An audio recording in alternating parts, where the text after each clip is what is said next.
एक आपने जो स्टार्टिंग में बात कही थी, जो वी ऑल कैन सी कि कोलकाता की पुलिस भेज रही है notices to the people who are opposing what is happening in Kolkata, who are in support of the people जो सड़कों पर आज उतरे हैं, जो भी ट्वीट्स जा रहे हैं। बहुतों को समन आए हैं, बहुतों ने अपना शेयर भी किया है सोशल मीडिया पे।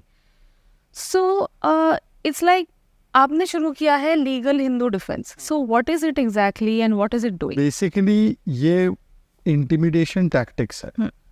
एक इंटिमिडेशन करिए किसी व्यक्ति का, तो उसकी इंटिमिडेशन देखकर, उसके ऊपर जो प्रताड़ना होती है वो देखकर, और स्टेट जो होता है वो बहुत पावरफुल होता है, पुलिस बहुत पावरफुल होती है।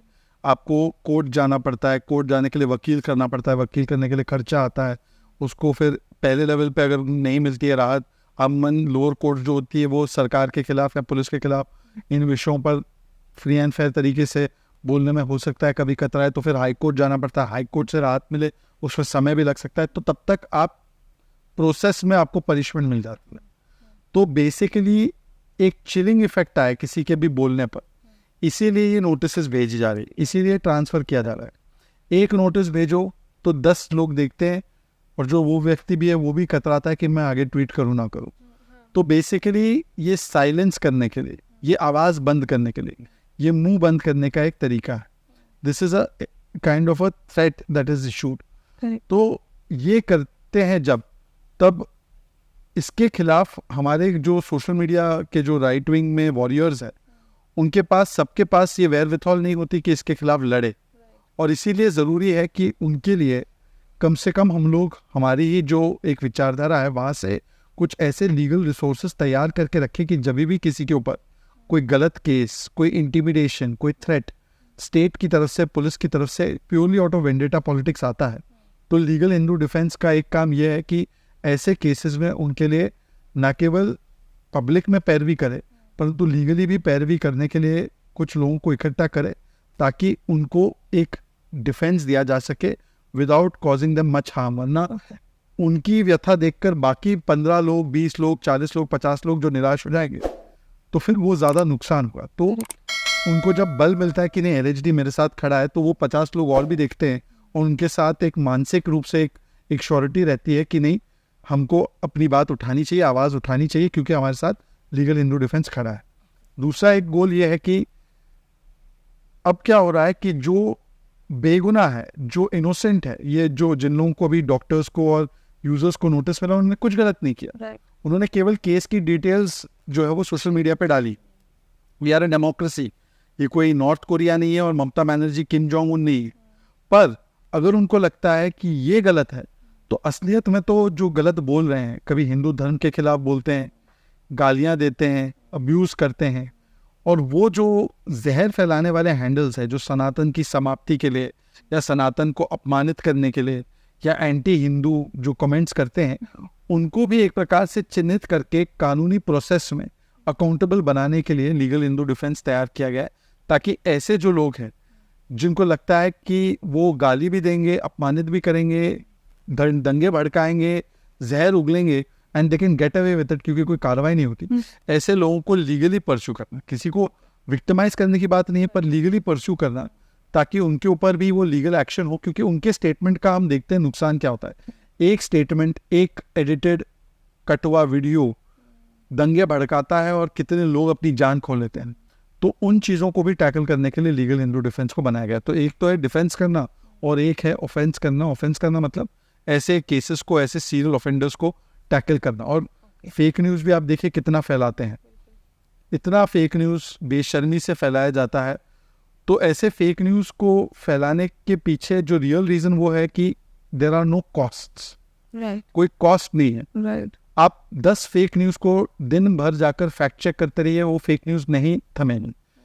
फेक न्यूज़ वाले को टैकल कीजिए। एक बार फेक न्यूज़ फैलाने वाले को आपने टैकल किया लीगली, तब जाकर वो 10 फेक न्यूज़ रुके। तो अगर आप फेक न्यूज़ फैलाओगे तो आपके ऊपर केस जो बनता है वो किया जाएगा। एक केस जो बहुत ही इंपॉर्टेंट केस था लीगल हिंदू डिफेंस ने, जिसपे शिकायत की, जिसपे कार्रवाई हुई और अरेस्ट भी हो गया, एक यूट्यूबर, वो अपने यूट्यूब थ्रिल्स के लिए या पता नहीं कोई और भी सिनिस्टर एजेंडा हो सकता है, मैं उसको बोलता हूँ रेल जिहादी, गुलजार शेख। वो गुलजार शेख बड़े टिन के कैंस, बड़े सिलेंडर, साइकिल, ना जाने क्या क्या ट्रैक्स पर रख के ट्रेन डिरेल हो जाए इस मंशा से। तो एक ट्रेन वाले भैया नाम का हैंडल है, बड़ा फेमस हैंडल है, if I am getting it right, उन्होंने ये फ्लैग किया था हमें, हमने तुरंत इस पे कार्रवाई की, हमने रेल मिनिस्टर को बोला, यूपी सरकार को बोला, क्योंकि ये निवासी यूपी का है, और यूपी पुलिस ने उस समय उस पर कार्रवाई की, अरेस्ट किया गया, रेल पुलिस ने भी इस पर कार्रवाई की, तो दोनों तरफ से कार्रवाई हुई, वो अभी जेल में है।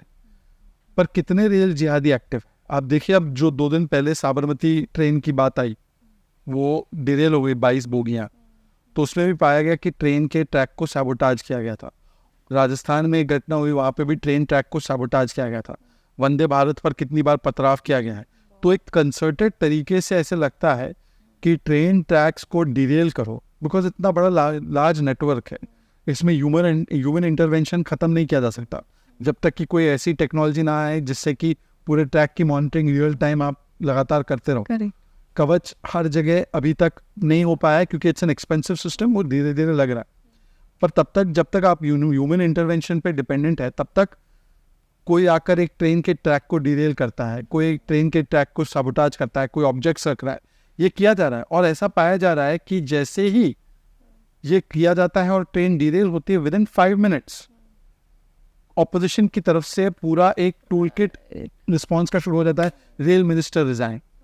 तो ऐसा लगता है कि वो टूल किट के पार्ट का हिस्सा ही है कि पहले ट्रैक्स पर सैबोटाज कराओ और फिर उसको टूल किट के हिस्से के साथ साथ एक पॉलिटिकल एजेंडा बनाओ। इतनी जल्दी? जैसे हिंडनबर्ग की रिपोर्ट, ये हिंडनबर्ग की रिपोर्ट छपी नहीं तो जयराम रमेश का स्टेटमेंट रहा, तो वहां से और यहाँ से जो ताली साइमल्टेनियसली बज रही है, चाहे हिंडनबर्ग के विषय पर हो, चाहे ये रेल की सो कॉल्ड दुर्घटनाओं पर, इसमें क्या कोऑर्डिनेशन है वो भी जानने के लिए ज़रूरी है। तो हमने एक रेल जिहादी को तो पहुंचा दिया उसकी जगह पर ऐसे कितने रेल जिहादी एक्टिव है, खास करके रिमोट एरियाज में, इनको भी ट्रैक करना है। पर it's not possible for just one organisation, इसीलिए सभी लोगों को लीगल हिंदू डिफेंस जो करता है वो कोई ऐसे अफलातून काम नहीं कर रहा है, ये केवल अपने राइट्स और अपने अधिकार और अपनी जिम्मेदारी के प्रति जागरूक होने का एक अभियान है। अगर मान लीजिए कि करोड़ों हिंदू ही जागरूक हो जाए और कहे कि नहीं, मैं फेक न्यूज़ को टैकल करूंगा, मैं हेट स्पीच को टैकल करूंगा, मैं इंटिमिडेट नहीं होऊंगा और मैं कास्ट में नहीं डिवाइड होऊंगा, तो बस ये 4 चीज़ अगर कर ले तो यही लीगल हिंदू डिफेंस का काम। And anybody can connect with you, anybody can connect. अगर आपको कनेक्ट नहीं भी करना है तो भी कोई प्रॉब्लम नहीं, आप केवल आकर देखो, हम ट्यूटोरियल्स डालते रहते हैं कि कैसे फेक न्यूज़ को टैकल करना है, कैसे शिकायत करनी है, आप कैसे हेट स्पीच के लिए केस फाइल कर सकते हैं, आप कैसे एक्टिव हो सकते हैं फेक न्यूज़ को बैक ये करने के लिए, बस्ट करने के लिए, या आप कैसे किसी पे केस जो फैला रहा है ये जहर उस पर कर सकते हैं। आप अगर ऑफिशियली नहीं भी जुड़ना चाहते हैं, मत जुड़िए, हमें संख्या नहीं बनानी, करेक्ट, हमें सोच बढ़ानी, हमें मेंबरशिप नहीं, हमें जो हमारा एक एम है, जो गोल है, मिशन है, वो ज़्यादा से ज़्यादा अकम्प्लिश हो। तो अगर आपको एलएचडी से केवल प्रेरणा लेकर अपना ही ग्रुप शुरू करना है वो भी कीजिए, पर कीजिए क्योंकि ये 4 मकसद जो है वो बहुत ज़रूरी है। और इसमें सबसे मेन तो इम्पोर्टेंट फैक्टर ये है कि हिंदू को याद रखना पड़ेगा कि हिंदू अब जैसे डिवाइड होगा, जितना डिवाइड होगा उतना इस देश को नुकसान होगा।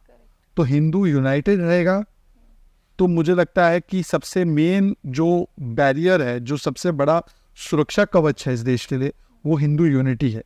अनफॉर्चुनेटली ये लोग हिंदुओं को डिवाइड करते हैं और जैसे हिंदू बटा वैसे देश कटा, ये हमेशा याद रखना पड़ेगा। इसके कई उदाहरण हैं। एक तरफ तो वो बाकियों को तो जिहाद के नाम पर इकट्ठा कर रहे हैं और आपको बांट रहे हैं। ओके, बहुत सीरियस हो गया मेरा पॉडकास्ट। सो थोड़ा सा दिल्ली की तरफ लाती हूँ आपको। आपके सीएम साहब तो जेल में बैठे हैं, क्या हो रहा है दिल्ली की पॉलिटिक्स में, अगले इलेक्शंस में क्या होने वाला है? देखिए, ऐसा है कि अब तो अरविंद केजरीवाल जी, उनको तो सबसे ज़्यादा दुख इस बात का हो गया कि मनीष सिसोदिया भी बाहर आ गए। और मनीष सिसोदिया बाहर आ रहे थे तो उन्होंने आतिशी को बोल दिया कि आतिशी जी आप जाकर फ्लैग होस्टिंग कीजिए। मतलब आप सोचिए वो मनीष सिसोदिया से कितने इनसिक्योर है कि वो तो चाह रहे थे कि मनीष को कोई रोल ना दे। अभी तक उनको डिप्टी सीएम के रूप में फिर से लिया नहीं है, या मनीष में तो बहुत शिक्षा की क्रांति करने का और पता नहीं कौन कौन सी क्रांतियाँ कर रखी है। वैसे शराब क्रांति के लिए इनको जेल भेजा गया था और अभी भी दोष मुक्त नहीं हुए हैं, तो ऐसे व्यक्ति को वो मुख्यमंत्री बनाने के लिए तैयार क्यों नहीं? और तिहाड़ से सरकार चला रहे हैं। एग्जैक्टली। और वो तिहाड़ से सरकार चलाने में किस प्रकार से हमने देखा है कि पिछले 1-1.5 महीने में 30 से अधिक लोगों की जान चली गई है, कोई डूबकर, कोई इलेक्ट्रिसिटी के करंट से। एक आशा किरण नाम के शेल्टर होम में 14 महिलाएं और बच्चे मर गए।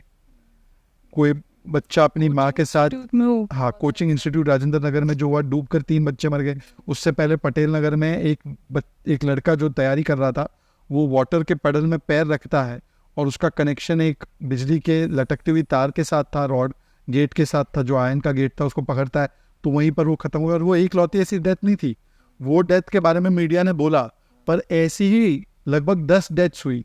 और राजेंद्र नगर की घटना के बाद भी एक बच्चे को करंट लग के वो बेचारा बच्चा मर गया, क्रिकेट खेल रहा था, तो पोल में क्योंकि तारे लटकती हुई थी, खुली तारे थी, तो उससे मर गया।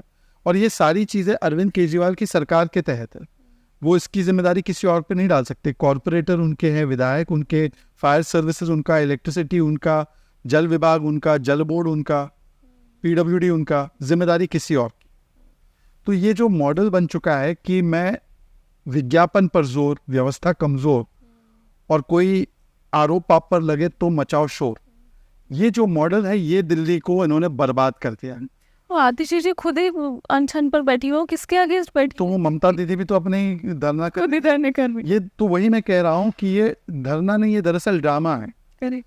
अपनी जिम्मेदारी का ठीकरा किसी और पर डालना। और इस बार तो जब वो अनशन पे बैठी पानी के लिए, कि पानी नहीं मिल रहा, अनशन पे बैठी, तब तो रागिनी नायक ने ही कहा था, फिर उनको ट्वीट डिलीट करना पड़ा। रागिनी नायक ने वैसे राघव चड्ढा के विंबलडन जाने पर भी ट्वीट किया था, वो भी ट्वीट डिलीट करना पड़ा। पता नहीं क्या कांग्रेस की स्थिति है, एक अजीब सिचुएशनशिप है, उनको समझ नहीं आ रहा कमिट करे ना करे।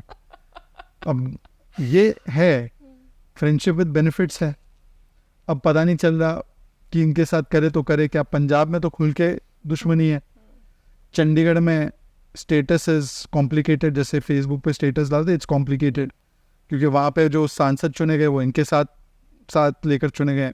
और दिल्ली में था निकाह, अब 3 तलाक हो गया, पर 3 तलाक भी हुआ है, पर पता नहीं कब हरियाणा में निकाह हो जाए। अब तक तो तलाक ही चल रहा है, पर पता नहीं कहाँ और कहीं पे गठबंधन करना पड़ जाए, तो कभी वो दोष देते हैं और कभी वो दोष वापस ले लेते हैं। तो कॉम्प्लिकेटेड सिचुएशन है। तो यही स्थिति बंगाल में भी कांग्रेस पार्टी की है, यही स्थिति दिल्ली में भी कांग्रेस पार्टी की है। और बंगाल की भी मुख्यमंत्री खुद की सरकार के खिलाफ धरना निकालती है।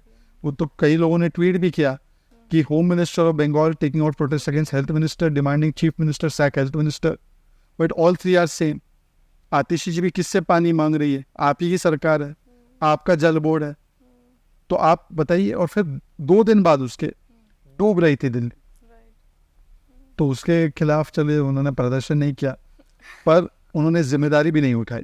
और वो एक आपराधिक लापरवाही थी। मैं तो कहता हूँ कि it is man made disaster and आप स्पॉन्सर्ड मर्डर है। जो 3 बच्चों की जान गई वो आप स्पॉन्सर्ड मर्डर था, कि आपने एनओसी दिया फायर सर्विसेज ने, वहाँ पे स्टोरेज के लिए लाइब्रेरी चल रहा था, किसी को पता नहीं। और वो इसलिए चल रहा था, अगर आपको याद होगा मैंने एक वीडियो वहाँ से किया था, उसी इलाके के कॉरपोरेटर आरती चावला, वही नाम है उनका, वो अभी तक विदेश में ही है, शायद आई नहीं अभी तक, या विदेश चली गई थी, वो विदेश से आई नहीं जब ये पूरी चीज़ हुई। उन्हीं के रेसिडेंस में इस प्रकार की चीज़ें चल रही थी, जो बिना प्रॉपर क्लियरेंसेस की, बहुत छोटे छोटे रूम्स, कुछ छोटे रूम्स, उनको मौत के कमरे, मौत का बेसमेंट, और ये सारे कारोबार में वहाँ के स्थानीय विधायक, स्थानीय कॉरपोरेटर, स्थानीय एनसीडी के ऑफिशियल्स, ये सब इन्वॉल्व थे। हाईकोर्ट ने बोला, हाईकोर्ट ने फटकार लगाई, फिर उस मामले को भी वैसे हाईकोर्ट ने सीबीआई के पास दिया, पटेल नगर, राजेंद्र नगर की जांच का। तो मुझे लगता है कि दोनों के टेम्पलेट में कितनी समानता है। दोनों अपनी जिम्मेदारी नहीं उठाना चाहते, दोनों किसी और को ब्लेम करते हैं, दोनों अपनी सरकार के खिलाफ धरने पर आ जाते हैं।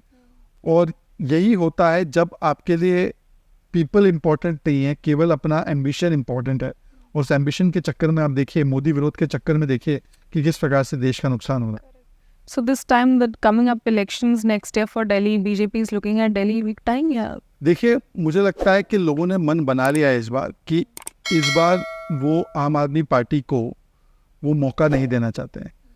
पिछली बार इनका पूरा इमोशनल कैंपेन था कि केजरीवाल को जेल में भेजने का बदला वोट से लो। इस अपील के बाद जो पार्टी पंजाब और दिल्ली में सत्ता में है, 7 और 13 20 सीट, उनको 3 सीटें मिली हैं, ओनली 3 सीट्स।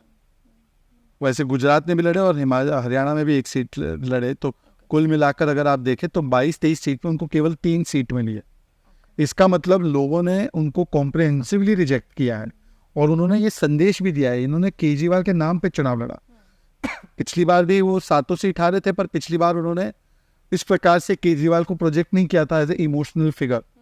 वो हमेशा कहते थे विधानसभा में हम जीत जाते हैं, लोकसभा चुनाव तो हमारा कोई स्टेक नहीं। इस बार उन्होंने केजरीवाल को पिच किया था और केजरीवाल के नाम पर और चेहरे पर उनको 0 सीट दिल्ली से मिली। मतलब दिल्ली मॉडल भी रिजेक्ट हो गया और केजरीवाल भी रिजेक्ट हुए।